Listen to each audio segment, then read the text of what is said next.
코딩은 컴퓨터와 인간이 소통하기 위한 하나의 도구일 뿐입니다. 굳이 프로그램을 배우지 않아도 은 반드시 배워야 합니다. 내가 누구인지에 따라 다르다고 말할 수 있어요. 어려운 도구를 사용할 수 있다면 고급 데이터 과학자라고 할 수 있을까요? 인간은 나타낸 정보를 직관적으로 이해하기 어렵거든요.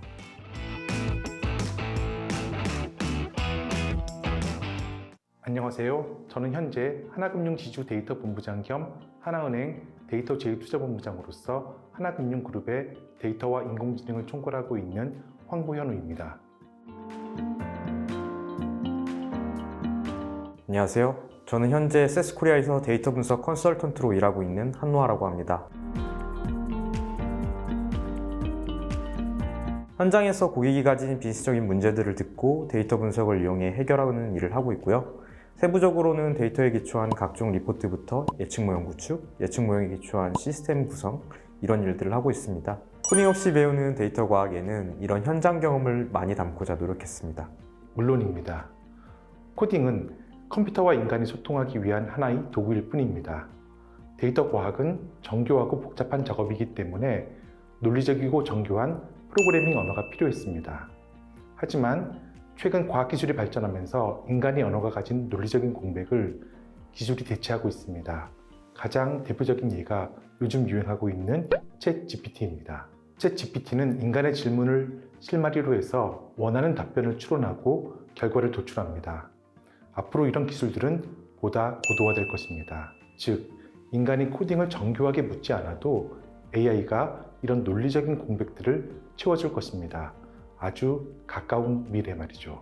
영화 아이언맨을 보면 토니 스타크는 자비스에게 코딩으로 질문하거나 업무 지시를 내리지 않습니다. 토니 스타크는 인간의 언어로 지시하죠. 자비스는 그 말을 알아듣고 본인의 임무를 수행합니다. 이런 세상이 왔을 때 과연 파이썬과 같은 프로그래밍 언어가 필요할까요? 저는 아니라고 생각합니다.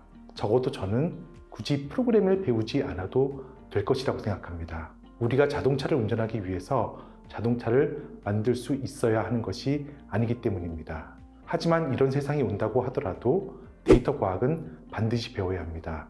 왜냐하면 무엇을 물어봐야 할지 알아야 하기 때문입니다. 데이터 과학은 데이터에 기초한 과학적 사고를 길러주는 학문입니다. 우리에게 자비스가 있다고 하더라도 무엇이 문제인지, 어떻게 해결해야 하는지 그 구조와 방법론을 모른다면 자비스로 데이터를 분석하기는 어려울 것입니다. 결국 앞으로 데이터 과학이 나아가야 할 방향은 도구가 아니라 문제의 정의, 설계, 결과 해결, 그리고 비즈니스 문제 해결이 될 것입니다. 데이터 과학을 위한 가장 좋은 도구는 상황에 따라 다릅니다. 쉽게 설명하면 내가 누구인지에 따라 다르다고 말할 수 있어요. 낚시나 사진 같은 경우에도 입문자용 도구가 따로 있잖아요. 입문자용 도구를 살펴보면 적당한 성능과 기능을 가지고 있으면서 동시에 다루기 쉽다는 특징이 있습니다. 그리고 전문가용으로 갈수록 가격도 높아지고 다양한 기능이 추가되죠. 자유도 면에서는 큰 차이가 있습니다. 데이터 과학을 위한 도구도 마찬가지예요. 세스 ODA는 입문자들에게 매우 적합한 도구입니다. 필요한 기능을 쉽게 사용할 수 있도록 구성해 놓았기 때문입니다. 그렇다면 어려운 도구를 사용할 수 있다면 고급 데이터 과학자라고 할 수 있을까요? 저는 아니라고 생각합니다. 고급 데이터 과학자는 복잡하고 어려운 도구를 다룰 수 있는 사람이 아니에요. 그들은 어려운 문제를 쉽게 풀어내는 사람이라고 생각합니다. 이렇게 설명하고 보니 세스 ODA는 정말 좋은 도구인 것 같네요. 물론 앞으로 더 좋은 도구가 등장할 거라고 확신합니다. 어쩌면 가까운 미래에 인간의 언어로 바로 분석이 가능한 세상이 올지도 모르겠어요. 그런 세상이 온다고 생각하면 도구의 중요성은 더더욱 떨어질 것 같습니다. 그런 의미에서 가장 좋은 데이터 과학 도구는 데이터 과학의 개념을 빠르고 쉽게 익힐 수 있는 도구가 아닐까 생각합니다. 데이터 리터러시라고 하는 데이터 이해력은 데이터 문해력이라고도 부릅니다. 데이터 이해력은 데이터 과학과는 많이 다른 말입니다. 데이터 과학은 데이터를 정리하고 만들고 분석하는 일련의 과정을 통칭합니다. 반면에 데이터 이해력은 주어진 숫자를 읽어내는 능력을 말합니다. 여기서 데이터를 읽어낸다는 것은 단순히 숫자를 읽는 것을 말하지 않습니다. 의미를 읽어내는 것입니다. 예를 들어 100만 원이라는 숫자도 용돈, 월급, 매출 이 세 가지의 이름에 따라 다가오는 느낌이 다릅니다. 이처럼 같은 숫자도 맥락에 따라서 의미가 많이 달라집니다. 데이터 이해력은 비즈니스에 대한 감각과 숫자를 읽어내는 두 가지 능력이 융합되어 있을 때 얻을 수 있습니다. 숫자를 읽어내는 기술이라고 한다면 경향성, 비율, 대비 등에 대한 이해를 의미합니다. 100%라는 숫자가 중요한 것이 아니라 이 숫자가 어떻게 만들어졌고 그리고 무엇을 의미하는지가 중요합니다. 저희 책은 데이터 입문자를 대상으로 한 도서입니다. 따라서 독자들이 데이터 이해력을 높일 수 있는 방법에 대한 고민을 이 책에 녹이고자 했습니다. 데이터 시각화는 정말 중요합니다. 인간은 텍스트나 수로 나타낸 정보를 직관적으로 이해하기 어렵거든요. 시각화는 수많은 정보를 하나의 이미지로 표현합니다. 그 결과 숫자에서는 보여지지 않았던 데이터의 맥락이나 패턴을 시각화 결과에서는 쉽게 발견할 수 있습니다. 예전에 저에게 통계를 가르쳐 주셨던 교수님께서 말씀하셨어요. 만약 딱 한 장의 보고서를 보여줘야 한다면 그래프를 넣겠다고 말입니다. 왜냐하면 100가지 검정 결과보다 한 장의 시각화 결과가 훨씬 더 와닿기 때문입니다. 하지만 그냥 그려낸다고 끝은 아닙니다. 잘 그려야 합니다. 데이터 유형이나 보여주고 싶은 메시지에 따라 시각화 방법은 달라야 합니다. 그리고 각 시각화 방법마다 주의해야 할 점들이 몇 가지 있죠. 이런 주의사항들은 대부분 인지부하를 낮추기 위한 것들입니다. 같은 그래프도 보여주는 방식에 따라 직관적으로 다가오기도 하고 복잡해 보이기도 하는 이유가 여기에 있습니다. 저희 책에서 시각화 부분은 앞서 말씀드린 그래프를 잘 그리는 방법에 초점을 두었습니다. 금융의 언어는 숫자입니다. 그러한 의미에서 데이터 과학은 금융의 문장론이라고 할 수 있습니다. 데이터 과학은 숫자에 담긴 의미를 찾고 이를 통해 예측하고 원리를 파악하는 수를 가지고 노는 학문입니다. 쉽게 말해서 금융과 데이터 과학은 떼어놓을 수 없는 관계입니다. 과거 데이터 과학이라는 학문이 등장하기 전부터 금융에서는 다양한 데이터 과학 기법을 실무에 활용해 왔습니다. 이 배경은 크게 두 가지가 있습니다. 첫 번째로는 숫자의 정확도가 높다는 점입니다. 금융은 숫자라는 언어를 사용합니다. 그 결과 데이터가 다른 산업에 비해 체계적이고 정확하게 정리가 되어 있습니다. 두 번째로 숫자가 모국어이기 때문입니다. 산업마다 좀 다르겠지만 금융만큼 숫자로 말하는 것이 중요한 산업도 없습니다. 감이 아닌 숫자가 중요한 분야이기 때문입니다. 데이터의 중요성은 이미 충분히 크다고 생각합니다. 현재 비즈니스 세계에서는 이미 데이터로 말하지 않으면 듣지 않은 세상이 되었습니다.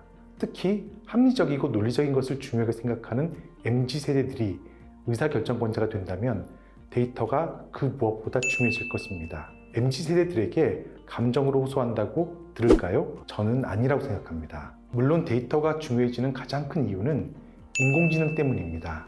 제주도에서 말이 잘 자라는 이유는 말이 뛰어놀고 먹을 수 있는 목초지가 많기 때문입니다. 인공지능은 데이터를 먹고 자랍니다. 앞으로 양질의 데이터를 많이 소유하고 있는 기업이 시장을 지배하지 않을까 그렇게 생각합니다. 이 책은 입문자를 위한 책입니다. 대학생은 물론 통계나 데이터 과학을 배운 경험이 없는 일반인이 읽으면 좋을 것 같아요. 이 외에도 데이터에 기초한 의사결정이 필요한 모든 분들에게 이 책을 추천합니다. 이 책은 코딩을 빼고 데이터 과학을 더했습니다. 코딩을 위해 필요한 지식을 줄이고 데이터 과학을 위해 필요한 지식을 보강하는 데에 중점을 뒀습니다. 데이터 과학자를 꿈꾸거나 데이터 문해력을 높이고 싶은 분이라면 누구에게나 이 책을 권합니다. 데이터는 세상을 표현하는 하나의 방법입니다. 과학기술이 발전하면서 우리는 더 많은 현상과 사건을 데이터로 남기고 있습니다. PC, 스마트폰, 웨어러블 기기들을 통해서 지금도 우리의 일상이 데이터로 남겨지고 있습니다. 이 데이터를 통해 기업이나 기관들은 수많은 가치를 창출하고 있습니다. 데이터를 수집하는 기업과 기관이 늘어나면서 데이터 과학자가 필요한 곳도 점점 많아지는 추세입니다. 과거에는 금융이나 전자상거래 기업에서 데이터 과학자가 많이 필요했습니다. 하지만 이제는 교통, 에너지, 통신은 물론 공공기관에서도 데이터 과학자의 수요는 높아지고 있는 추세입니다. 또한 데이터에 대한 이해는 이제 선택이 아닌 필수가 되어가고 있습니다. 이 책을 통해서 데이터 과학에 입문하는 많은 분들이 큰 도움을 얻었으면 합니다. 데이터를 잘 분석하기 위해서는 4가지의 능력이 필요합니다. 첫 번째, 데이터를 잘 수집하고 가공하는 능력. 두 번째, 적당한 데이터 분석 방법론을 찾는 능력. 세 번째, 데이터를 분석하기 위해 프로그래밍, 즉 코딩을 하는 능력. 네 번째, 분석된 결과를 잘 이해하고 이를 현장의 문제 해결에 적용하는 능력입니다. 하지만 인공지능 기술이 발전하면서 세 번째인 프로그래밍, 코딩에 대한 능력이 필요 없어졌습니다. 왜냐하면 인공지능 기술이 이를 대체하고 좋은 도구가 많이 등장했기 때문입니다. 이 책에서는 프로그래밍, 즉 코딩에 대한 부분을 제외한 데이터 분석을 위해 필요한 3가지를 모두 담았습니다. 이 책 한 권으로 여러분들은 데이터 분석을 위한 좋은 데이터 과학자가 될 수 있습니다. 이 책을 통해 여러분들이 훌륭한 데이터 과학자로 거듭나시기를 간절히 희망합니다. 감사합니다.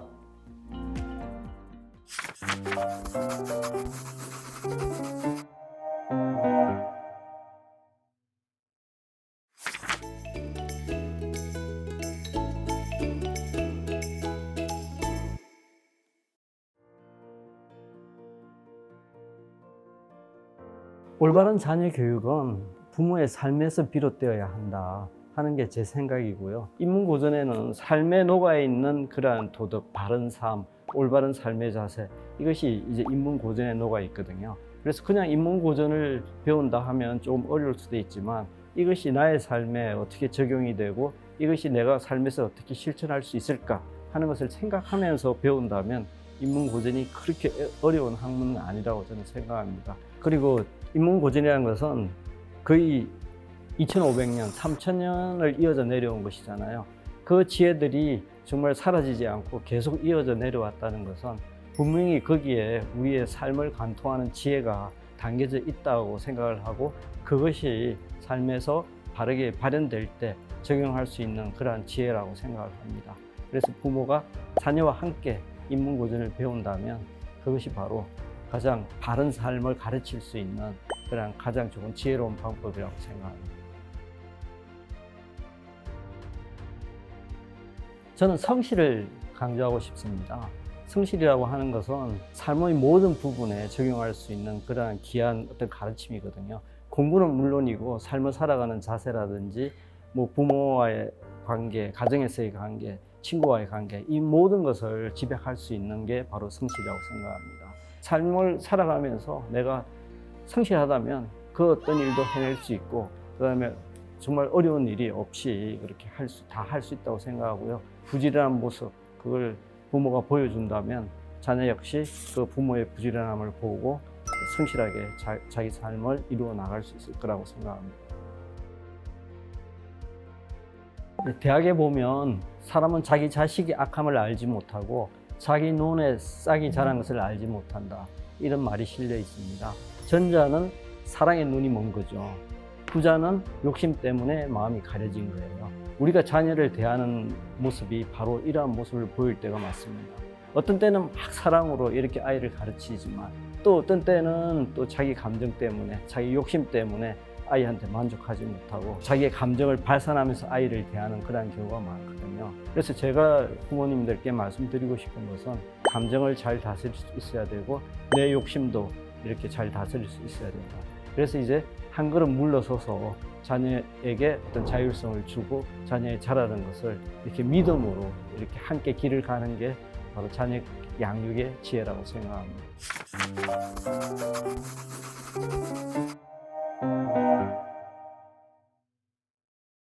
자녀의 실패에 대해 어떻게 생각하세요? 학부모님들께 가장 많은 상담 의뢰를 받는 부분도 도전할 용기를 내는 것이 미래의 자신의 모습을 바꿀 수도 있습니다.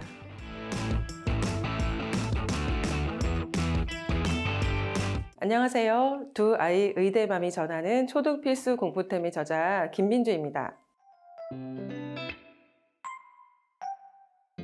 입시 중에서도 가장 어려운 입시가 자녀 입시라고 하는데요. 저는 두 자녀를 모두 의대에, 그것도 인서울 의대에 합격시킨 공부 입시 전문가입니다. 자녀 입시에 성공한 경험을 바탕으로 영재학교 과학고 입시 상담을 하고 있고 공부법 강의도 하고 있습니다.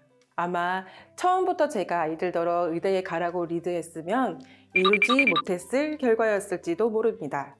리수는 운동선수, 생명공학자, 뇌과학자도 되고 싶어 했지만 최종적으로 의대에 진학했습니다. 처음부터 줄곧 의대를 생각했던 것은 아니고 아이가 늘 현재 상황에 최선을 다했기에 이룰 수 있었던 결과였습니다.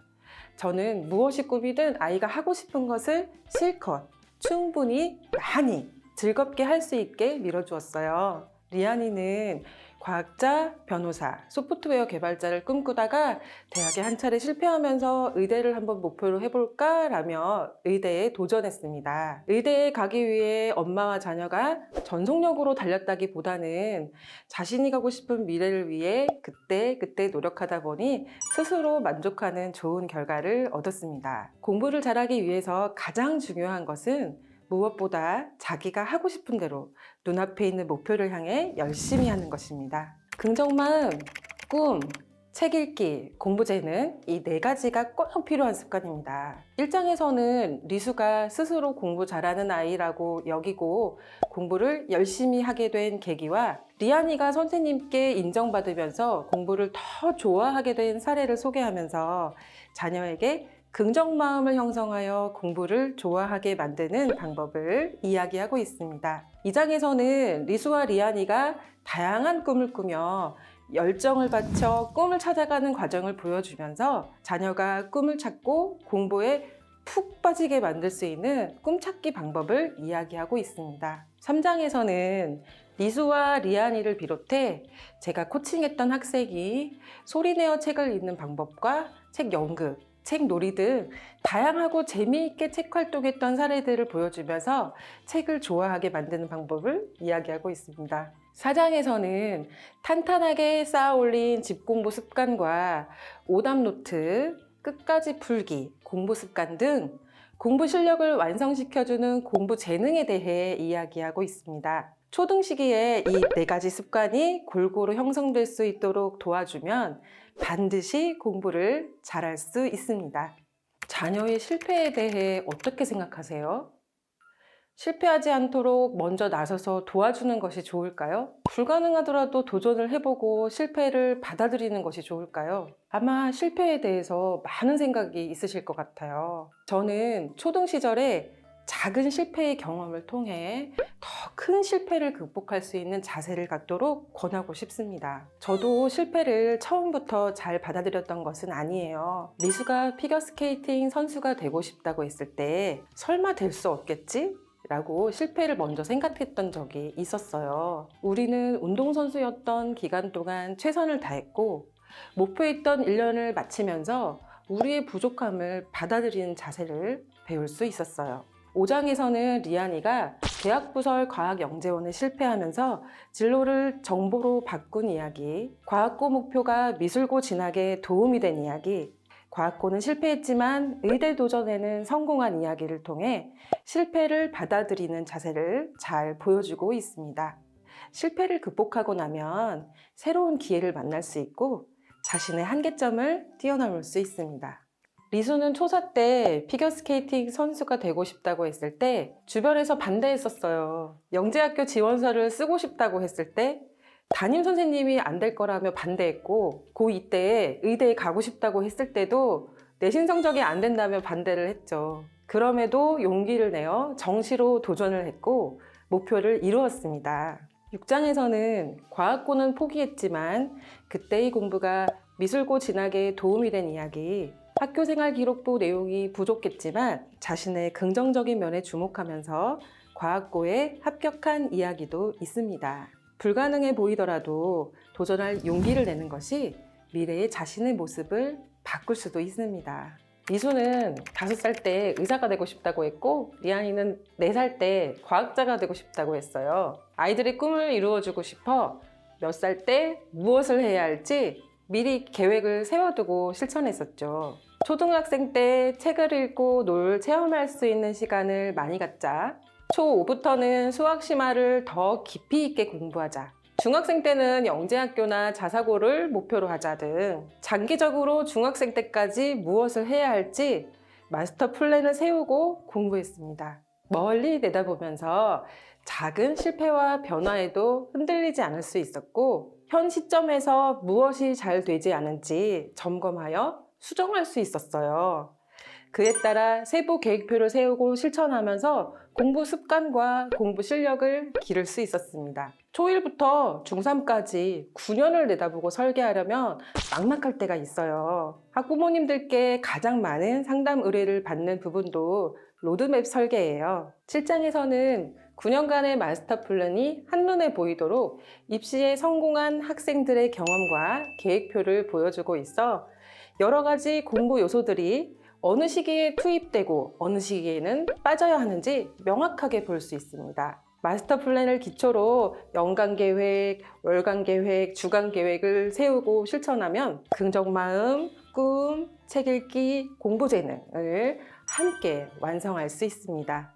독자들이 책을 통해 초등 공부 필수템을 실천에 옮기도록 하는데 공을 들였어요. 6장의 솔루션과 7장의 셀프 체크를 보면 지금 당장 어떻게 실천할지 알 수 있습니다. 중학생 입시 상담을 할 때 꿈이 없는데 어떻게 하죠? 라는 질문을 많이 받았어요. 초등학생 때 어떤 경험을 했는가에 따라 꿈에 대한 자세가 다르죠. 다양한 경험을 통해 꿈을 찾고 꿈을 위해 도전하는 자세를 가지면 공부에 푹 빠질 수 있습니다. 2장 6절에 제시된 6가지 꿈 만들기 솔루션을 실천해 보면 꿈을 쉽게 찾을 수 있습니다. 솔루션에 나온 것처럼 자녀와 함께 꿈 목록을 적고 실천해 보면 엄마도 함께 행복해질 수 있습니다. 셀프 체크는 무엇은 실천하고 있고 무엇은 실천하고 있지 않은지 자신을 점검해 볼 수 있는 체크리스트입니다. 5장 7절의 나는 자녀가 실패해서 배움을 얻게 해주는 엄마일까? 에는 자녀의 실수에 대해 또 그래? 라고 하거나 자녀가 학교에서 잘못하고 있는 건 아닌지 불안해하거나 자녀가 실패를 겪지 말라고 엄마가 먼저 나서서 도와주는지 등을 체크하게 되어 있는데요. 체크를 하면서 자세를 돌아볼 수 있고 읽고 체크하는 것만으로도 실천 목록들을 자세히 정리할 수 있습니다. 처음 책을 읽을 땐 한 번에 끝까지 읽어 나도 하고 싶은 마음을 가지면 좋겠고 다음 책을 읽을 땐 옆에 두고 필요한 부분만 다시 보면서 따라하기를 하면 좋겠습니다. 각 장의 마지막 절에 있는 셀프 체크로 스스로를 점검해보고 각 장마다 안내되어 있는 솔루션을 따라해 보시면 변화하는 자신과 자녀를 발견하실 수 있을 것입니다. 이 책은 자녀가 의대에 가고 싶다고 하는 엄마에게 좋은 참고가 될 책이고 자녀의 뜻은 아직 모르겠지만 엄마가 아이를 의대에 보내고 싶을 때도 볼만하고 의대가 아니더라도 최상위권에 들기 위해 초등 6년 공부를 어떻게 해야 할지 감이 오는 책입니다. 초등생 자녀를 둔 공부에 관심이 있는 모든 학부모님들께서 이 책을 접하고 실천해 볼 수 있으면 좋겠습니다. 감사합니다.